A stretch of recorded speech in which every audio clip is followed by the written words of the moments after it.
Capital Radio. La mañana de la 10 con Tere Coello. Continuamos en directo en sintonía regional a través de Capital Radio. Bueno, y si antes hablábamos de colaboración, solidaridad, voluntariado, ayuda, pues ahora vamos a hablar de cultura. Que va enlazado, a más cultura, más progreso. Bueno, hablamos de un libro, tengo aquí a su autor, compañero periodista, no es su primer libro, creo que es el tercero. Es un poemario, Bestiario de las Horas, y su autor, Leoncio González. Buenos días. Hola, buenos días. ¿Qué tal? ¿Cómo te encuentras? Muy bien, ¿tú? Bien, perfectamente. Aquí y además encantada de compartir este tiempo de radio contigo.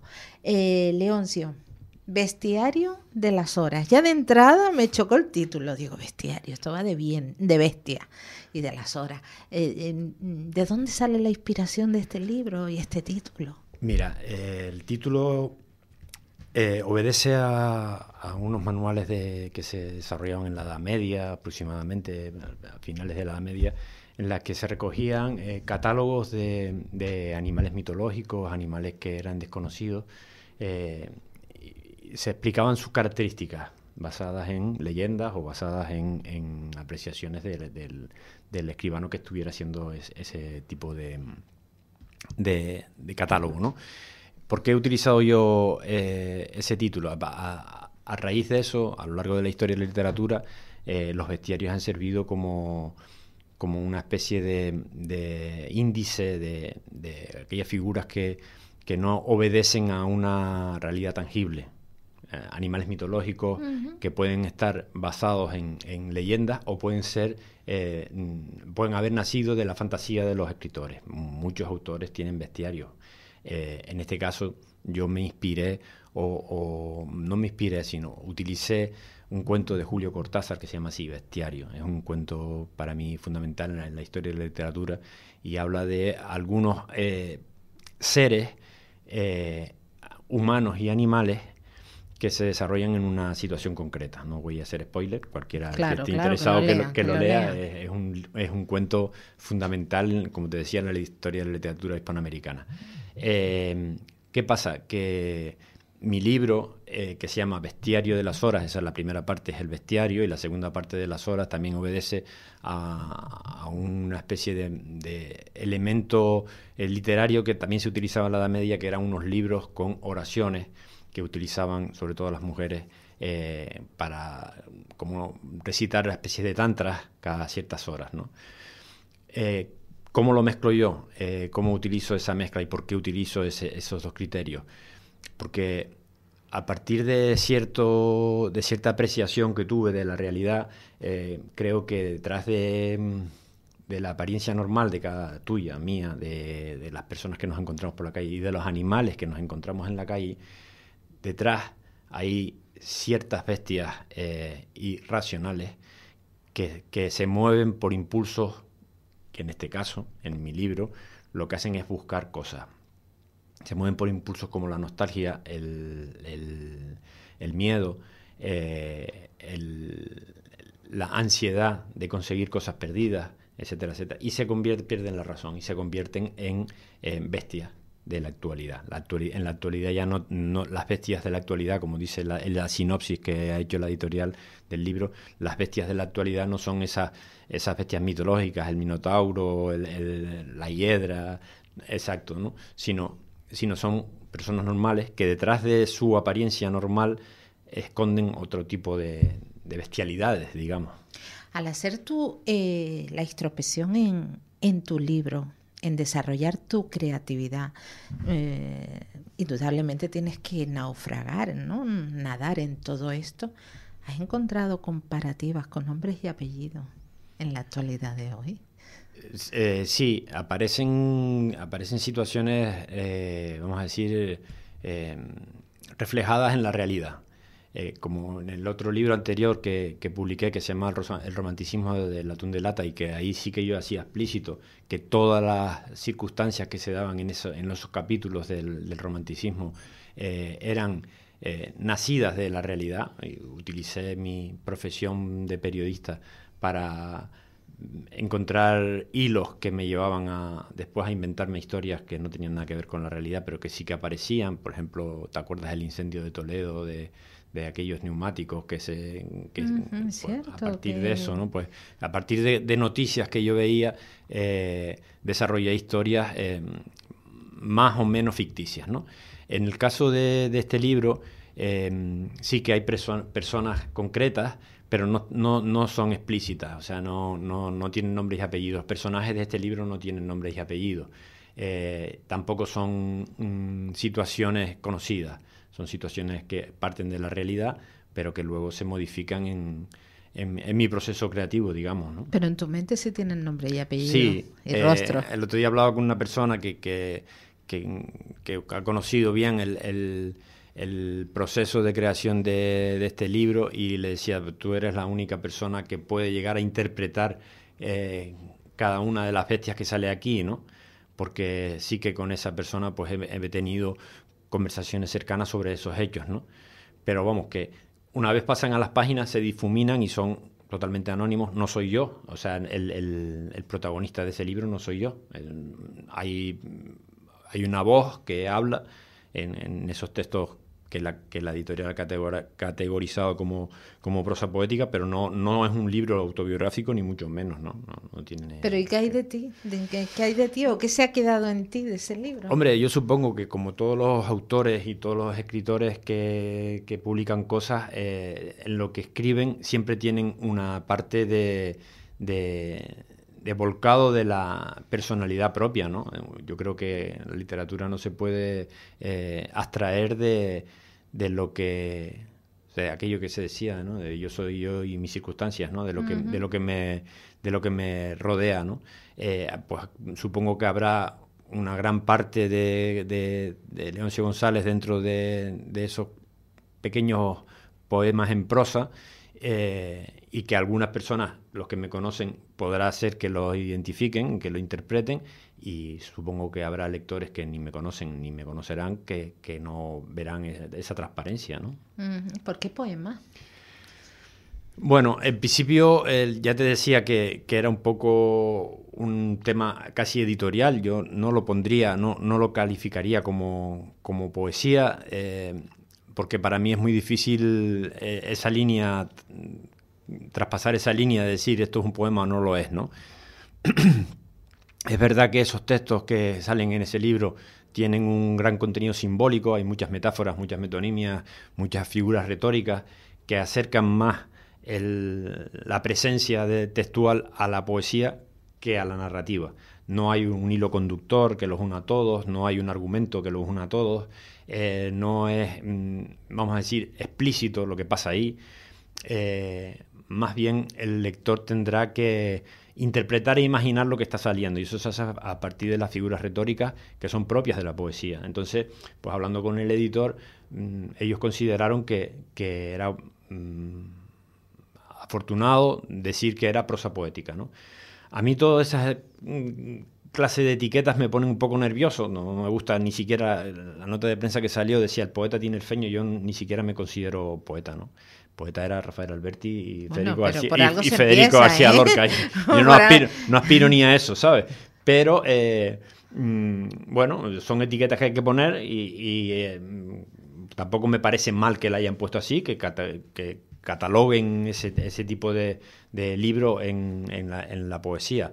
Yo lo que he escrito son algunos textos que no son tan informativos o tan narrativos como puede ser lo que hago normalmente desde mi puesto de trabajo como periodista, o lo que he hecho en otros libros como el romanticismo, que son más, vamos a decir, más prosaicos, ¿no? Uh-huh. Es un poco más, vamos a decir, un nivel por encima en esa función poética del lenguaje. ¿Qué te ha aportado a ti el bestiario de las horas, a nivel humano, a nivel personal? Bueno, pues te voy a contar que ha sido un trabajo bastante, primero que nada, imprevisible, porque salió de una petición de un amigo pintor que para un trabajo suyo necesitaba un poema. voy a nombrarlo, desde Dion Blake, un pintor y artista de Zimbabue que vive aquí, me lo solicitó, me dijo que sí podía escribir algo que a él le sirviera como pie para hacer algo que iba a hacer, que no sé al final si lo hizo o no, y yo escribí un pequeño poema. Luego, dándole vueltas a ese poema, yo mismo en mi proceso de trabajo pensé que el lugar de lo que yo contaba en ese poema no eran los versos, y le fui dando vueltas y se convirtió en lo que, vamos a decir, en la semilla, en el germen que dio lugar al resto de las páginas de este libro, ¿no? ¿Qué me ha aportado? Pues un gran trabajo de análisis interior, sobre todo enfocado a identificar esas búsquedas, no solo la mía, sino las búsquedas de los personajes que salen ahí, ¿no? Que ya, como dije antes, no soy solo yo. Hay incluso animales, ¿no? Por eso es un bestiario, ¿no? ¿Qué buscamos en nuestra vida? ¿Qué buscamos?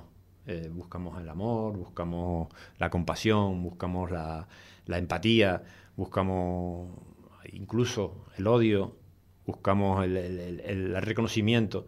Y creo que los personajes que salen ahí, dentro cada uno de su universo particular, que como dice también la sinopsis que hicieron, es un universo un poco grotesco, un poco raro, que al final esa rareza está presente en nuestra vida. Todos tenemos nuestras rarezas y todos no somos iguales, ni todos somos tan sencillos como nos aparece. Todos somos únicos. Sí, como aparentamos con una camiseta y un pantalón vaquero, ¿no? Después por detrás hay otras cosas, ¿no? Bueno, pues ahí en el libro pues pasan esas cosas. Y toda esa búsqueda que se ha producido pues aproximadamente en 2 años o así, pues me ha aportado cierta tranquilidad poder traspasar al papel la apreciación de que estaba buscando cosas y que en algunos aspectos las he encontrado, ¿no? Tú dices, ¿qué buscamos? ¿Qué buscamos? ¿Qué buscamos? Y entre tanta búsqueda encontramos bestias. Claro. Que nos decepcionan o nos asombran porque sabíamos que eran bestias, pero no tanto. Tú eres periodista, sigues la actualidad en el día a día, en todo lo que está pasando hoy, ayer, con esto de la Dana, las caras, las mentiras, los bulos. ¿Hay bestias más allá de lo que imaginábamos? Sí, al final mi objetivo en escribir este libro era un poco evidenciar eso, ¿no? Evidenciar que al final somos un catálogo de figuras mitológicas, ¿no? Algunos somos más transparentes y otros menos, ¿no? Y por supuesto que hay bestias en la actualidad que nos llega, ¿no? Algunas son bestias devastadoras, ¿no? Se me pasa por la cabeza el caso de Giselle Pelicot y lo que ha pasado con su situación durante tantos años, producida por un marido que la explotaba sexualmente frente a otras personas, toda su camada, ¿no? que se beneficiaban de esa explotación, ¿no? Aterrador, ¿no? Esa parte, ese catálogo del bestiario sería aterrador describirlo, ¿no? En mi libro no aparecen casos tan extremos, ¿no? Las bestias que yo pongo son bestias bastante más amables, por más que no sean todas simpáticas, ¿no? Pero son bastante más amables. Pero sí que hay un gran componente de ocultismo detrás de nuestra apariencia, ¿no? Y después hay que tener en cuenta también las circunstancias que llevan a las personas a convertirse en tipos de bestias, ¿no? A veces juzgamos desde fuera y decimos, pues tal persona es muy mala, o este está loco, o el otro, y no tenemos en cuenta las circunstancias que están a su alrededor y que lo han llevado a actuar así, de esa manera, ¿no? Tu libro es una especie, me corrige, de psicoanálisis, ¿no? Desde una introspectiva interior hacia ti mismo. Una persona que lo lea puede hacer ese mismo viaje que haces tú. Hombre, o invitarlo a cruzar esa puerta. Mi intención, sí, la palabra psicoanálisis es un léxico demasiado, para mí, demasiado complicado para definir estas páginas, ¿no? No creo que llegue a ser un psicoanálisis, ¿no? Yo espero que, vamos, siempre aspiro a que la lectura de lo que yo escribo pueda llegar a mover algo dentro de alguien. A veces cuando doy clase por ahí, hace poco acabo de terminar de dar clase en un programa de formación para el empleo y les explicaba a los alumnos del programa que si no hay emoción no tenemos recuerdos. Si no nos emocionamos con las cosas, esas cosas van a pasar a un catálogo de recuerdos que no vamos a volver a recuperar. Una inteligencia artificial. Sí, a una nómina de cosas que tenemos dentro de nosotros porque las hemos vivido, pero que seguramente las olvidaremos, ¿no? Solamente recordamos aquellas cosas que nos emocionan, ¿no? Entonces, mi intención, modestamente, es que el que lea este bestiario en algún momento pueda emocionarse con algo. No emocionarse positivamente, emocionarse. Me da un poco igual en qué sentido, ¿no? Que alguien que lea esas páginas diga, vaya, pues me ha pellizcado en algún sitio, ¿no? Me llegó el mensaje, sí. ¿No? Además, dice, se plantea la pregunta sobre los límites de la poesía, ¿no? En esto hablas poesía, prosa.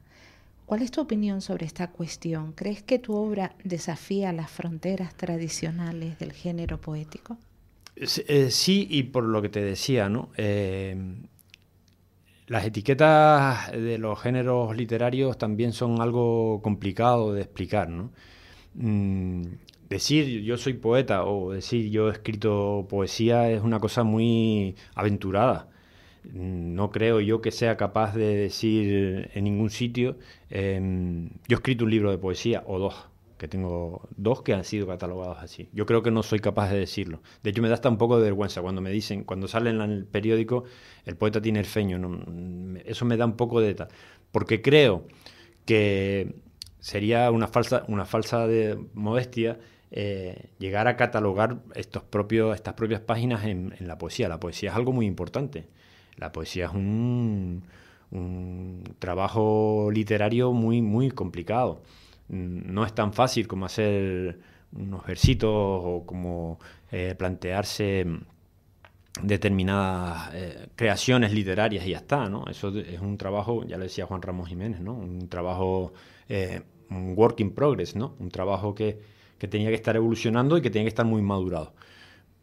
¿Lo que yo he escrito traspasa los géneros? Pues en principio sí, porque yo creo que no soy... No es un producto que se puede decir que es puro, que poesía pura, ¿no? Porque no obedece ni a las reglas ni a lo que la crítica literaria ha definido como poesía a lo largo de la historia de la literatura. No obedece a eso. ¿Qué es? Eso ya lo tendrá que decir el que lo lea. Los editores de esta obra, que Aliar Ediciones, una editorial de Granada, dentro de su catálogo lo han puesto en el catálogo de poesía. Si tú me preguntas a mí como autor si yo creo que eso está bien, pues no puedo decir que no, porque ellos lo han hecho así y me parece que son ellos los editores los que tienen que hacerlo. Te escucho, leo y te veo, tú corrígeme, aclárame, entre la humildad y la persona que es víctima del síndrome del impostor, que no termina de creerse lo que ha hecho. Bueno, no, yo sí me lo creo. Yo estoy contentísimo de que la editorial haya apostado por este texto. Estoy contentísimo o estoy satisfecho con lo que salió y la forma que le he dado para publicarlo. Lo que pasa es que yo soy filólogo, soy licenciado en filología. Es como si yo fuera arquitecto y diseñara 3 viviendas unifamiliares y creyera que estoy a la misma altura que Gaudí, por ejemplo. Y entonces no es que sea un síndrome del impostor. Pero es humildad. Bueno, si se puede categorizar así, ¿no? Gaudí sí que era un arquitecto de obras, ¿no? Tal vez Gaudí en su momento diría, yo no estoy a la altura de... Sí, de quien sea, ¿no? Vamos, que como te decía antes, ¿no? Los poetas de verdad son Pedro García Cabrera, Domingo López Torres, Emeterio Gutiérrez Albero, Juan Ramón Jiménez o los que sean, ¿no? Yo creo que, bueno, yo he visto gente que dice que es poeta y escribe una palabra debajo de otra, que ni siquiera se lee, Y dice que es un poema, ya, ¿no? Y están catalogados, o sea que... Bueno, hay de todo, yo qué sé. Tú me estás preguntando por mí. Sí. Yo, ya en mi formación, pues tuve que leer mucha poesía de muchos autores. Algunos me gustaban más y otros me gustaban menos, ¿no? Consideraba que algunos eran mejores poetas y otros peores poetas. Si ya te digo, si a mí me preguntan, yo no voy a decir que yo soy.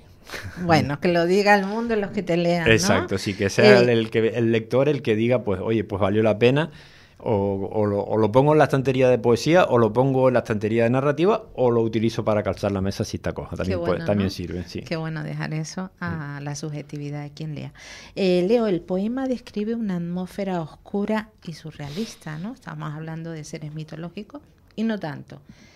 ¿Cómo trabajaste para crear esta atmósfera en tus poemas y qué efecto esperas que tengan los lectores? Sí, se produce todo este libro sale a partir de un poema, como te decía, que se llama Mentiras, que se me ocurrió a partir de una noticia en la que yo pensaba que todo lo que nos estaba llegando eran mentiras, ¿no? Entonces... a partir de ahí, de esa semilla, empezaron a nacer otras páginas y el entorno desde donde se emitía ese texto o donde se emitió ese texto o esas apreciaciones era un entorno, la mayoría de las veces, un poco surrealista, ¿no? ¿Qué espero generar en los lectores? Las personas que ya lo han leído, algunos me han dicho que se han visto reflejados y que han visto a lo mejor alguna situación parecida en esas horas que se llama bestiario de las horas, ¿no? En esas horas en las que la búsqueda nos atrapa y dejamos por fuera todo lo que está, vamos a decir, todo el entorno, ¿no? Y nos metemos en caminos que pueden estar iluminados o que no, ¿no? Como te decía antes, lo que espero generar en los lectores es despertar cierta emoción en el momento de que lo estés leyendo. Que deje huella, ¿no? Sí. Hasta ahora, ¿cómo ha sido la recepción del libro? No sé si ya está en físico, si ya lo pueden adquirir. Sí, mira, el libro se puede pedir ya en librerías, la editorial tiene distribuidora nacional y me consta que ya está en los catálogos de las librerías, yo lo he buscado en internet y en los catálogos de las librerías más habituales, ¿no? Agapea, Corte Inglés, etcétera, ya está, ¿no? En las librerías normales también porque la distribuidora se lo distribuye. ¿Qué pasa? Que al ser una editorial que está en la península, los libros todavía físicos a mí no me han llegado. La intención es presentarlo el día 14 de diciembre en La Orotava.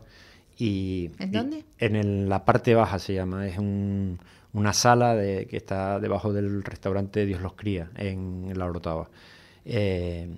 A los cuales agradezco también su predisposición para acoger esa presentación. Y allí voy a poner pues los libros físicos, porque cuando lleguen, ¿no? Creo que llegarán, espero, esta semana, ¿no? ¿Estás entusiasmado con ese momento de abrir la caja y claro, que salga ese aroma a libro nuevo y encima tuyo? Tengo muchas ganas de verlo, sí, tengo muchas ganas, porque además el proceso ha sido muy, muy bonito, el proceso editorial. La editorial me ha tratado de una manera fantástica, yo no me lo esperaba tampoco. Y el diseño completo del libro me ha gustado muchísimo, desde la portada que la propia editorial diseñó, hasta la foto que me hizo Tomás Rodríguez, el compañero de prensa que también está en la solapa del libro, hasta el propio diseño editorial por dentro. Me ha encantado mucho y estoy desesperado porque llegue el momento de que pueda abrir la caja y sacarlos, ¿no? Ajá. No sé si alguien ha podido leerlo ya y se ha puesto en contacto contigo y te ha hecho una crítica. No, todavía en formato libro todavía no lo ha leído. Hay personas que sí lo han leído, la compañera Luz Elinda Giraldo, que es la que lo va a presentar en La Orotava, ya lo ha leído, y la crítica que me ha hecho pues me la reservo, porque bueno, espero que la comente ahí en la presentación, ¿no? Que lo diga ella. Sí, y bueno, y algunas personas más también, los correctores lo han leído. En este proceso editorial es importante, desde mi punto de vista, que personas cercanas o personas en las que uno confía revisen el texto antes de mandarlo a la editorial, ¿no? Los correctores de la editorial lo han revisado 2 veces, con su proceso como lo tienen establecido, pero yo antes de mandárselo a ellos lo pasé por 2 filtros aquí. No necesariamente de personas muy cercanas. ¿Por qué? Porque creo que a veces el cariño no te juega buenas pasadas. Entonces se lo di a personas que sí que conozco bien y que confío mucho en su criterio y que son capaces de decir, mira, esto es un tranque, o esto por aquí no entiendo nada, pero bueno, no me dijeron nada de eso. O sea que me quedé contento porque sí que tuve que trabajar el texto varias veces una vez terminado, pero no fue por nada gordo decir no, porque yo también lo admitiría si ellos me dijeran, o ellas, las personas que lo leyeron, esto no hay quien lo entienda. Claro, ¿no? Ahí te expones a esa crítica, pero afortunadamente no se dio eso. Pues Leo, recordamos, lo presentas el 14 de diciembre en la Orotava. Sábado a las 7:30, están todos invitados e invitadas a participar, estaremos ahí un ratito. Espero que no tengamos que leer nada del libro, porque no me gusta mucho ese tipo de presentaciones, pero bueno, sí que hablaremos un poco, como ahora contigo, gracias, sobre proceso creativo y sobre la forma de haber escrito ese libro. Pues nos quedamos con eso y te agradezco enormemente que hayas venido y hayas compartido con nosotros este tiempo de radio. Y a ustedes, muchas gracias. Bueno, en este punto hacemos la desconexión regional. Gracias a todas las personas que nos han acompañado a través de Capital Radio Canarias. Escuchamos Publi, información nacional y continuamos. La mañana de la 10 con Tere Coello. Capital Radio.